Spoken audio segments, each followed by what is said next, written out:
কৈছো আপোনাৰ মা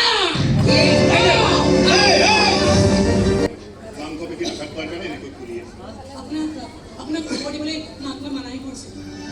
কিন্তু মায়ে তোৰ কোনো কথাই আপোনাৰ পৰা লুকুৱাই ৰাখিবই নোৱাৰে নহয় আৰু মই নোৱাৰো তোমালোকৰ দায়িত্বৰ পৰা পলাই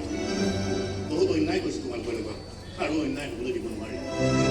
আজি ৰাতিটো মই ইয়াতে থাকিম তোমালোকৰ মাৰ ৰখীয়া আপুনি ইয়াত ৰাতিটো কটালে সঁচা কথা ক'বলৈ গ'লে মায়ে বৰ ভাল পাব আৰু মায়ে ভাল পালে আমাৰো ভাল লাগিব কিন্তু আপোনাৰ লগত আৰু এটা পৰিয়াল জড়িত হৈ আছে আপুনি ইয়াত ৰাতিটো কটালে সেই পৰিয়ালটোৱে বেয়া পাব কাৰণ মানে বেয়া লাগে আপুনি আমাক ভাল লগাবলৈ আহিব নালাগে নাগিলে কি মাৰ ভৰিখনৰ কথা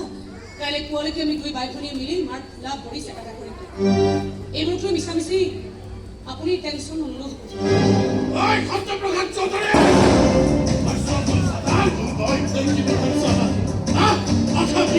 আমার কাকা খবরি ছবি আর বন্ধু এটা পেলা দিবি আমার কি খুব দুঃখ মান সম্মান তাই করে ভাবে সবাই সামনে একটাই সামনে গিয়া এই ঘরখনো তোমালে তোর সব কথা পাহরি থাকো যে সেইখন ঘৰতো তোৰ এগৰাকী পত্নী আছে এটা ল'ৰা আছে ইহৰ পৰা এনেকৈ বহি দিব নোৱাৰে যাতে ক্ষত বিক্ষত হৈ পৰি থাকো এইখন ঘৰৰ চোতা বাজে কথা নহয় এই আচল কথা এই ঘৰখনে মোৰ ঘৰ জীৱনটো নষ্ট কৰি পেলালে মোক বৰবাদ কৰি পেলালে আৰু আমাৰ বৰবাদীক লৈ ৰং তামাচা কৰি ফুৰিছে এই বিৰাজপুৰে আরে চলাদিন চলা ঘর চলছ ঘরের প্রত্যেকজন মানুষ চিন্তা সিদ্ধান্ত নিবি আর মুখাগ্নি করা এই সত্যপ্রকাশ চৌধুরীর হাতেরে তহতে ইমান বোৰ কাম কৰিবি আৰু আমি হাত খাবতি বহি থাকি তই কি কৰিবি কি কৰ নাজানো কিন্তু নিজকে ৰক্ষা কৰি চলিবলৈ শিকি গৈছো আমি ভাগ্যৱান চলে যিমান অন্যায় কৰিবলগীয়া আছে অনিষ্ট কৰিবলগীয়া আছে কৰিলে এদিকে আমাৰ গান নমজনো লড়াটো ইমান সহজ নহয় এই ভাৰতটো তাক মই সাধারণ করি বাবু তাকে বড় সহজে পাই গৈছ তহতে মায়া জাল পেলা দিছ আর সেই জালক পরিপক্কতায় তো পকাই মরি আছে আমি কাকু জালক পতি করে খানাই মোর বাড়িতে তো তাক চাপরে দিছিলি আরে আমি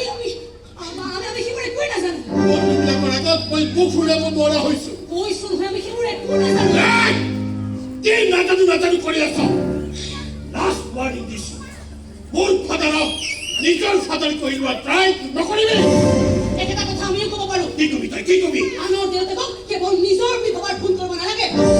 সকলো জানিও কথাটো মানিব নোৱাৰে মূৰ্খ বুলি কয় সমাজখনে এনেকুৱা মূৰ্খ বুলিবলৈ মই সদায় সাজু আছো তেনেকুৱা মূৰ্খৰ লগত মুখ চুপতি মাৰি থাকিবলৈ আমাৰ হাতত সময় নাই এইটো মোৰ ফাদাৰক কাষত বহুৱাই লৈ টাইম পাছ কৰিবলৈ তহঁতৰ মাৰৰ হাতত বহুত সময় আছে নহয় আমাৰ মা এই মানুহজনৰ পত্নী নহয় ৰক্ষিতা আৰু সেই ৰক্ষিতাৰ তহঁত ধৰি এক যাৰ সন্তান